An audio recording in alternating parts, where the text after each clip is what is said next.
Hey guys! So today you and I are going to talk about standing out. So let's get into it.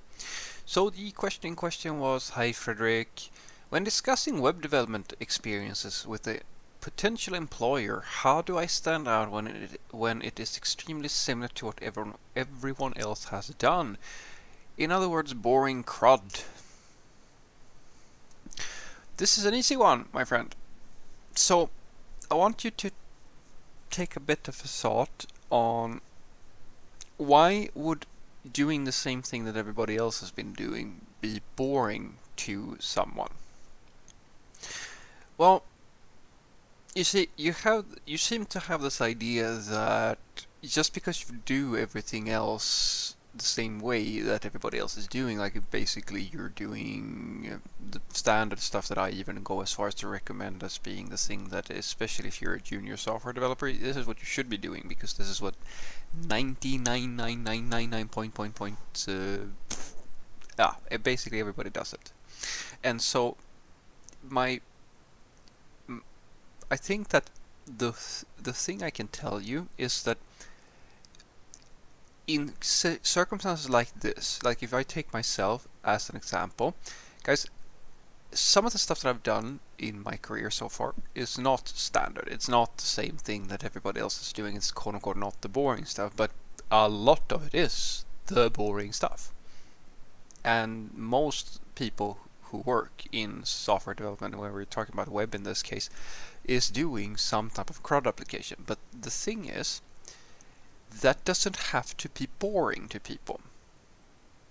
So one of the most important things that you can learn in this scenario, I argue, is, well, I've made a few videos on it and I hope that you can see the red thread between the two. So one of the things that I've been saying in other videos is that just because you're a junior software developer, or just because you may not be one of the gurus of the world, or you're, you know, your skill level doesn't have to be that of some type of trendsetter in order for you to be on a journey of discovery of your own.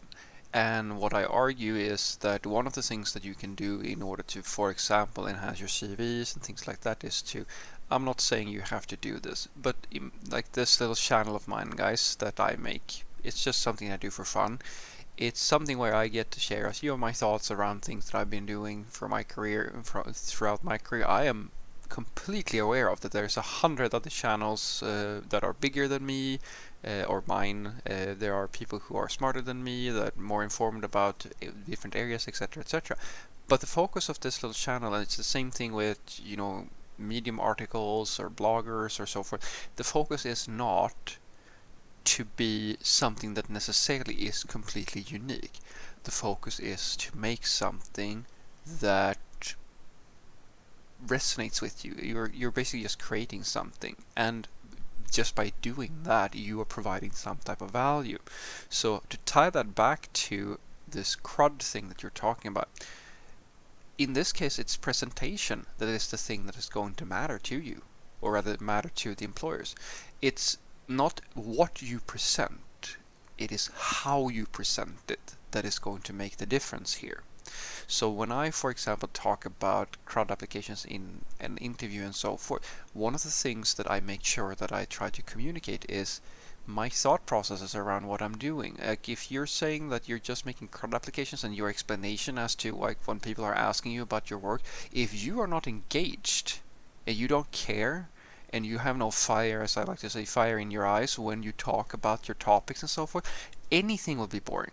It doesn't matter what it is. If you like, it's a classic mistake of especially very smart people who are trying to relay complex topics to someone where they have no presentation skills, and they have like a monotone single like a monotone voice. They're not talking, using any fluctuations in sound of their voice, or they don't, they move very minimally, and people start falling asleep because you simply don't care enough to make sure that the presentation that you are making is fun and engaging.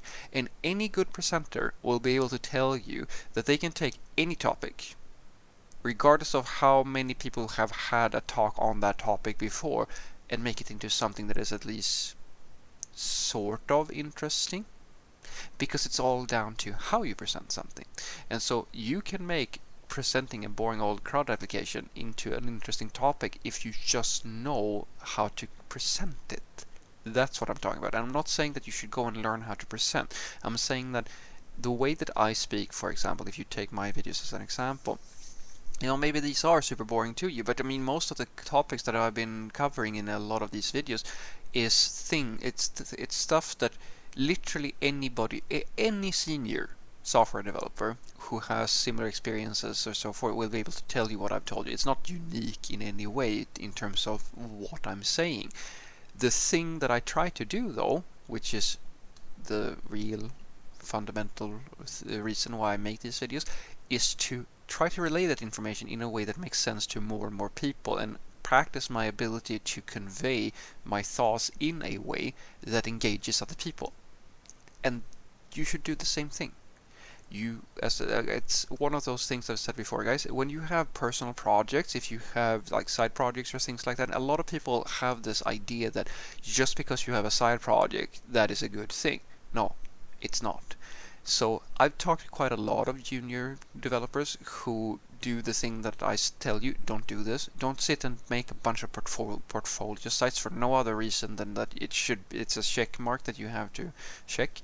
Because when I ask you in the interviewing stage, when I ask you, oh, you have some personal projects or something like that, and you go, yeah, I do.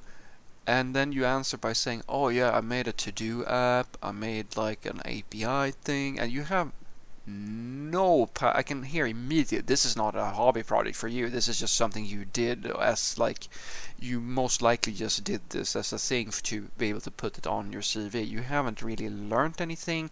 You didn't get any real experiences that you have reflected on. Your thought process was absolutely minimal when you went through that journey. Well, then it has no value. Because what I'm looking for is not the fact that you made a side project. I'm looking for passion. I'm looking for interest, for potential, for these sorts of nuanced things that you can only really communicate by doing things. But it's not just the doing that matters. It is the mental journey you went through when you did so. And the only way for you to communicate that to me in some way that matters is if you actually cared enough to have some reflections, some thoughts, or anything like that related to the thing you did. And it is that makes all the difference. If you take 10 senior software developers, most of them will have built the exact same application 100 times over, but the thing that gives one of them the job over another, apart from, of course, the hard technical skills, is, all right, what did you learn when you built the exact same thing that everybody else has built? So what I want you to take away from this is that the way that you make yourself stand out slightly when you're making the same applications as everybody else is the way that everybody stands out. How do you present the information? Like, how do you make people understand that the CRUD applications that you have built, they might have been the exact same thing that everybody else built, but you learned A, B, and C, and that made you think about how to do things in a better way. It made you think about how you can improve or things like that. What reflections did you get? What learnings did you get?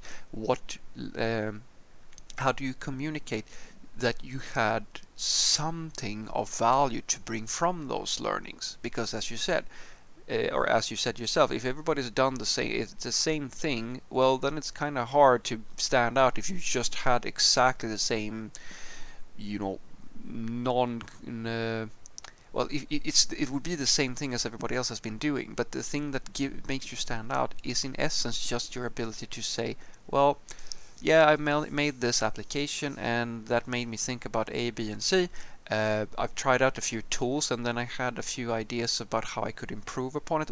That's the thing that is going to make you stand out. How do you present the thing that you did, and what did you learn from doing so? Because I promise you, if you treat it as the way that I'm not saying that this is an indicator, but the way you express yourself means that you need to work on that a little bit.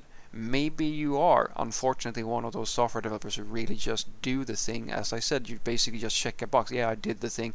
And then all you do is sit and think about what's going to be on the sports channel later on. You're not actually reflecting. You're not growing. You're not observing things that can be improved. Well, then, yeah, you're not going to stand out very much. But if you do these things, then you will stand out like a fireworks show. I promise you that much. Have a great day.